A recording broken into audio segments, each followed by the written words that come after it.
The Tarter Sauce, and welcome, and thanks to Ed Lamoureux, Professor of Communications and Interactive Media, I remember it at that time, at Bradley University. Ed, you've been on before. We only run 19-minute podcasts, so we don't get into everything. Privacy, the whole issue of privacy, online, in our world today, 21st century, huge number of concerns.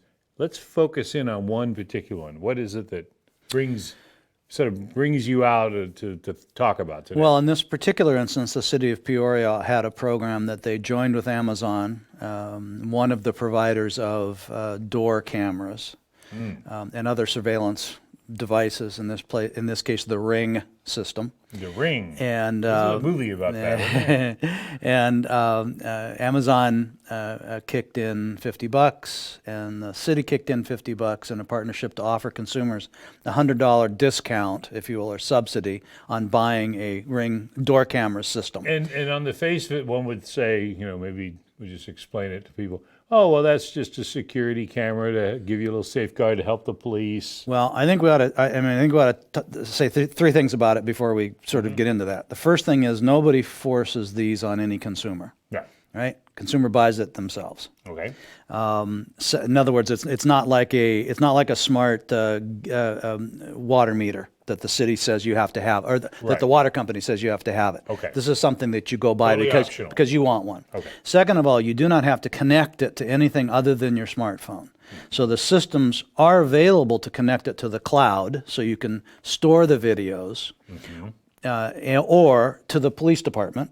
So you can have, or other monitoring systems, right? So you can have some kind of monitoring on it. But you're not required to do either of those. So you can just get the thing and it takes a picture and it sends it to your smartphone. The third thing is there are people who could argue that they benefit from it. The consumer. The consumer might get one and might feel more secure in their home. They might feel better.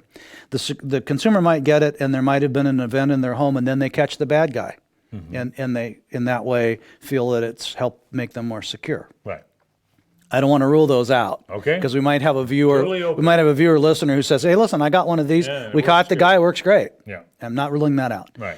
The issues that I have, there are a few. I'll start with the sort of implementation of the program. On the one hand, I hate to criticize Peoria. On the other hand, I wish they'd have done something different with this one. And I'll tell you what it is. I'm of the belief that the laws that we have in this country about privacy are real important. They're laws that protect you and me and all of the citizens. I think that city government at all levels, law enforcement, have responsibility to protect those laws, just like protect us with regard to those laws, just like they do to protect us with regard to crime, other kinds of crime, right? If they violate our privacy, if someone violates our privacy and breaks the law doing it, it's against the law. That needs to be protected too. Okay. So in this instance, because I've talked with city staff about how this came about, I'm pretty convinced there wasn't a thorough analysis of the downsides. They decided to do it. They didn't really look at what the potential risks are on the privacy side. Sure. And there was no public education. Part of the problem here is we're going into this new era of connecting everything, the Internet of Things, and folks just don't understand, I think, generally speaking, how the tech works, what the risks are, what the benefits are. I think city government, for example, if you're going to get in a cooperative arrangement with the seller, as representatives of the people, probably should do a little public education about pluses and minuses instead of just, we're sponsoring this program, come buy your device and we'll give you $100 discount. Right. So that, for me, that's kind of troublesome. On the pragmatic side, these systems it's arguable as to whether these systems really protect anybody from much of anything. Now, city staff says, and I take them at their word, that there is a concentration of places where they implemented these devices, and they're seeing a 25% decrease in crime in those areas. I know nothing about the area or how they're gathering that data. I'm not going to argue with them. Maybe that's true. I look at it a little bit more in an everyday sense. As you know, and as your viewers know, every mall, every convenience store, every gas station, every bank, every place you go has got surveillance cameras. Right. And still a lot of crime. Yeah. Doesn't deter everybody. Doesn't keep very many bad guys away. Now, eventually, it might lead to apprehending an accused and maybe a prosecution and sending them away, in which case maybe your street's safer. But I think it's hard to argue that a camera that takes a picture of what's going on in your doorstep is really protecting you. Maybe there's a deterrent value from seeing that it's there, maybe, but I kind of doubt it. Let me ask you. Yeah. Do you know, or do we know, if you have this device, is it marked as such? I mean, when you come to the house, sometimes you see protected it's by. big. You can put up branding, and it's also bigger than the peephole. Okay. So it's pretty easy to know that it's a perpetrator would know. Oh, I'm on camera. I suspect you would probably put up signage of some kind, just like when they do when they have a commercial company. Protected by such and such. Yeah. Okay. So the systems may not deter, although they may help with apprehension and prosecution. I think we have to ask the question here, who really benefits? And I'm not sure it's the consumer. I know for sure it's Amazon. Okay? Because every time that doorbell rings when that system is on, Amazon collects then data about what happens. So they get pictures of the people that are there. Well, there's people who come to your door other than delivery people. Your neighbors come to your door looking for sugar or beer or whatever it is you give out to your neighbors. The Boy Scouts and Girl Scouts or whoever it is that's selling wreaths come to your door and push the button. Lots of folks push the button, right? And that activates the camera. So they get pictures of those folks. More than that, if you remember how basic computers work, it's on, off, on, off. It used to be vacuum tubes. It's pretty easy to tell in an analytical way that you've opened the door or not, and how long it takes you to open the door, and when you open the door, when the doorbell rings. So with this process of having the doorbell rung every time an Amazon package gets dropped, we've become habituated to realizing that the doorbell rings, maybe it's a package, I better get out there and see.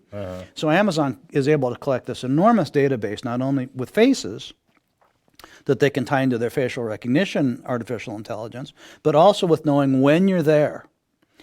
And that's really valuable information in the data marketplace. Sure. To know when the consumer is home, when they're not home, when they answer the doorbell, when they don't. Also, you might, so let's go back to the security thing. I bought this system. I realize it just sends a picture to my cell phone. I'm going to get upsell information from Amazon. I'm going to get upsell information from the local police department that suggests that it would be better if I hooked it up to the police department or that I store the videos in the cloud, either and or both. If I'm really looking for security, I might buy those systems. This is additional. This is an additional, but it's likely that if I'm looking for security, I might want the police to know what's going on. If I'm looking to store these videos to use later as evidence, I'm going to want to store them, not just have them disappear on my cell phone. Right. Besides the fact that your smartphone is leaky, by the way, but that's another issue altogether with regard to data. Right? If I use either of those systems now, I'm putting everything into the data marketplace that's recorded by that camera. My door opening, my neighbor coming, the people who are out in the street when that picture's taken and go by. I don't think when my neighbor comes to come watch the ball game with me and rings the bell to get in, I should be sending his image into a law enforcement database that gets shared with every law enforcement agency in the country if they ask. Wow. I think that's an abrogation of privacy right. He can't stop me. He doesn't even know. Right. He's innocent of everything. He's done nothing. And yet his image is going into that database and being examined with everything else. Now, it may not matter because he may not ever do anything wrong. Right? Right. But his wife still files for divorce. And when she does, one of the things that her lawyer does is collect all that digital information that they can get in discovery, everything they can possibly get. And one of the things that they will be able to argue is he's away from home a lot. As example, there he is always going to that neighbor's house. Yeah. So he hasn't done anything wrong. He's got nothing to hide, but he's still got information in the system that could be used against him. It's just not. It goes against civil liberties. Right. So those are some of the concerns. The recordings themselves are hard to protect. And even on your cell phone, I mentioned it briefly, that smartphone is about the leakiest digital device that there is. There's no protections at all. You have to use, your phone system to get the phone to work. It's shoved through that. Amazon has access to that. Right. So the whole data marketplace has access to most of what happens on your smartphone. So it's not a secure system in any way, and if you buy those other services, it's even worse. And I'm just concerned that we didn't examine those issues. We didn't discuss them in public. We didn't, the city council did discuss it in public in that they authorized the program. Right. But there wasn't a large discussion over them. Staff didn't plan a public information campaign to educate. Pro and con thing. No, and the staff didn't prepare a public information campaign for folks that went along with the announcement that we're going to sell them. Do you think that part of this is because we're so fixated and understandably, take Peoria for example, crime. Anything we can do to solve crime is going to be good. Absolutely, and I have a daughter who is a first responder. I'm not anti-enforcement, right, or anti-government, either one. I'm pro-government. I think government ought to work with the people to help protect citizens. Give information. Yeah, but in this case, and it's not just us, it's government all over this country. Sometimes government and law enforcement forgets that those privacy laws are not just there to constrain law enforcement and to handicap intelligence and to keep city from helping us. They're there to protect people, just like the other laws are. Right. And they need to be protected as well and encouraged. And I think in this case, we probably didn't do a very good job doing that. You sent me a note the other day, and this just broke, this story, and I'm sure there have been other stories like it, but a hacking incident. Well, using anything that, any digital thing that's connected to a network. So even at the base buy, it's connected, these devices are connected to the network because you're using a phone network to get the information to your phone. Right. You want to see what's happening in your house, it comes to your phone, it's got to go through your whatever your provider is. Right. Any digital information then is open to interception, data leakage, data loss, and hacking. Those devices are open to being hacked, and we've seen instances in which bad folks have gone in and taken over the systems to surveil those people in ways that they had no intention of being surveilled. And people probably weren't aware that anyone could do that when they got I that imagine system. the consumers, the article that was just broke in the paper this morning was a woman who had put up a surveillance, actually it used a Ring camera system rather than the front door. She was surveilling her daughter's bedroom and play area because she was away from home a lot. And someone took it over and was harassing her daughter via it has a talk feature if you put it in, and she put the talk feature in so she could talk to her daughter remotely. If she saw something, someone else was talking to her daughter and spying on her daughter, and it was a kind of predator sort of situation. That's extreme. Yeah. But breaches with these systems have already been have happened in many cities. I don't depend on the I don't depend on the bad stuff to worry about these things. Right. The stuff that most people take as benign, the data marketplace, is troublesome to me. We don't even know how many companies are in it, but we know it's thousands of companies in the data marketplace, buying and selling information in and out of the data marketplace. Amazon is one of the biggest providers of data into that marketplace, and they own a lot of the servers and systems that run the whole 9 yards. And I'm more concerned about all the data that's going into that about us. I mean, we're real concerned about China as a surveillance state. Right. Besides the fact that we sell them a lot of the technology and I saw that recently, yeah. But nevertheless, we're concerned about the Chinese government spying on their people. If you read those articles, you think, oh my goodness, what are they doing to their people? We're doing it to ourselves. We're putting the systems in willingly, connecting them to the law enforcement agencies and to the cloud in the sky without knowing where it's going. We're doing it to ourselves. And we're kind of doing it, I guess everyone has their own perception of this, but we're doing it sort of gradually so that you're not, it's like boiling the frog. Of course. You're not even aware the heat's been turned up several degrees. Yep. McLuhan reminded us 50, 60 years ago that by the time new media fully comes in, we're like fish in water, totally habituated to it. And so it is a gradual process, but for Americans, everybody, there's no such thing as an American. There's lots of different kinds of Americans. In general, if you will, in a big general, we tend to like things easy, fast, and frictionless. And new media has been designed to appeal to those preferences. Well, and I'm grabbing here as something that is sort of I've seen, not that I watch a lot of these, but a TV movie depicting a crime solving, and there's many of them. And there was one I watched where they were forever looking at surveillance footage. You know, they would run it back Yeah. at a toll booth, Well- at here, at there. So it was like almost, We take it as, Yeah. as science fiction, but if you look at the facts of the Data Analysis Center in law enforcement in Chicago and other big cities that are more thoroughly wired than Peoria, those are realities in some cities, in some places in some cities.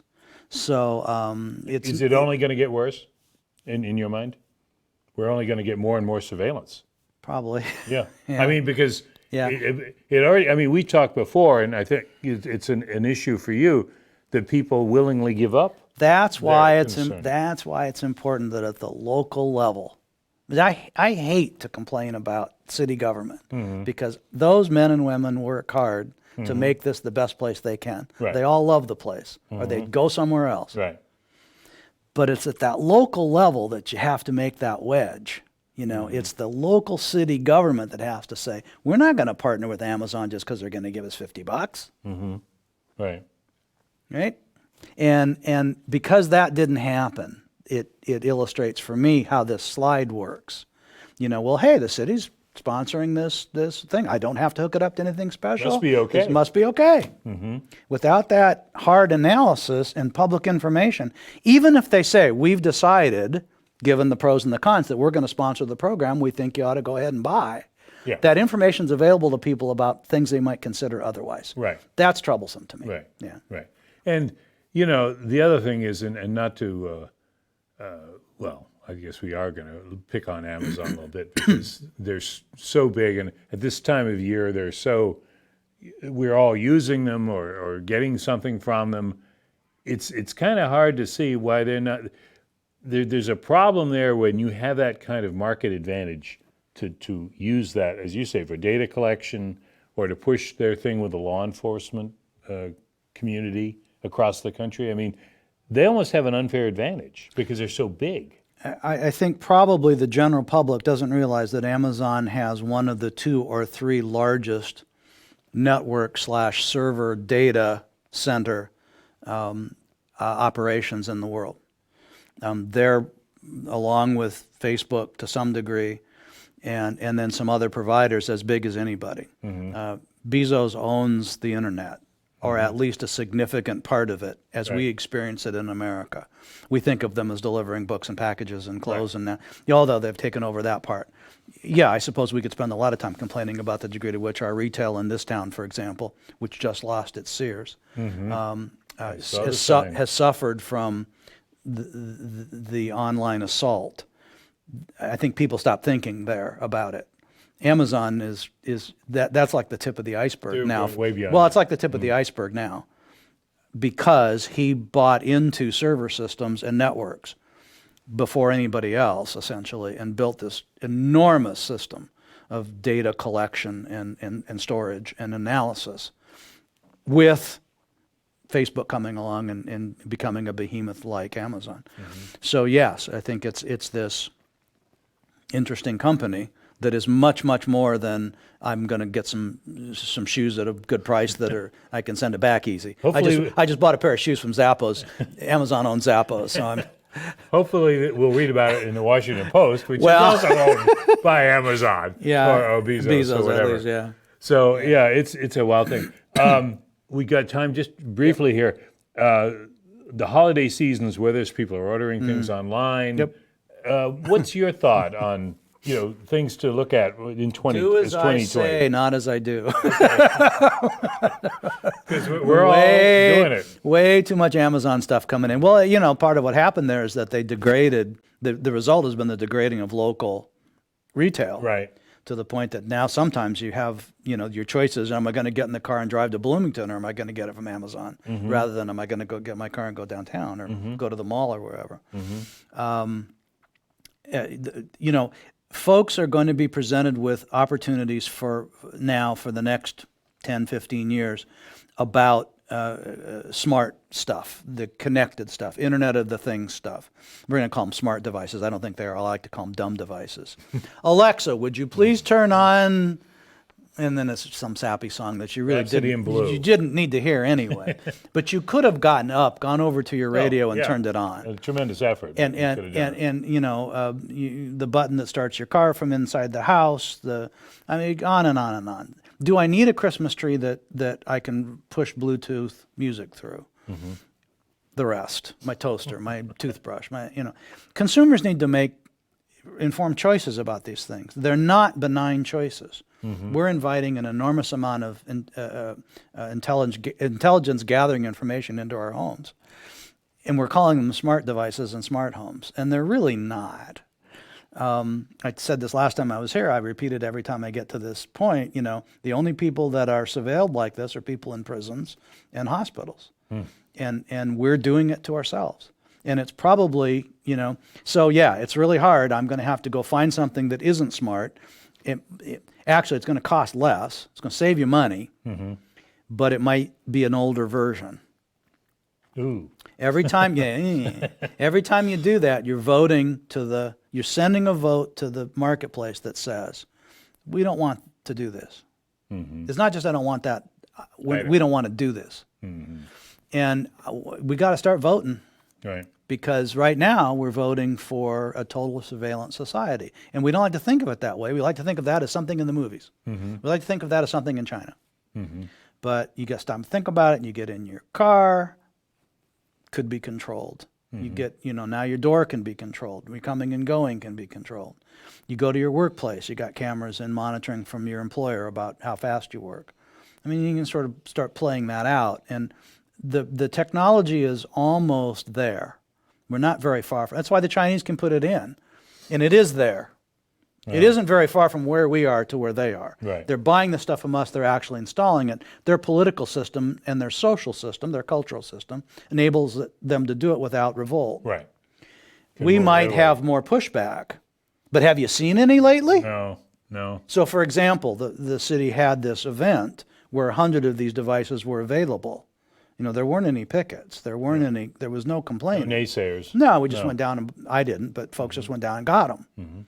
And if that continues, I'm not going to want to be here. It's going to be time for me to go, and I won't care, because this isn't going to be a place I want to be. Right? Ed Lamoureux, professor at Bradley University. As usual, you bring us stirring information we need to think about. Light and fun at the holiday season. But good to keep it in mind, folks. So anyway, Ed, have a great holiday season, and we'll see you folks next time on Tarter Sauce. Thank you.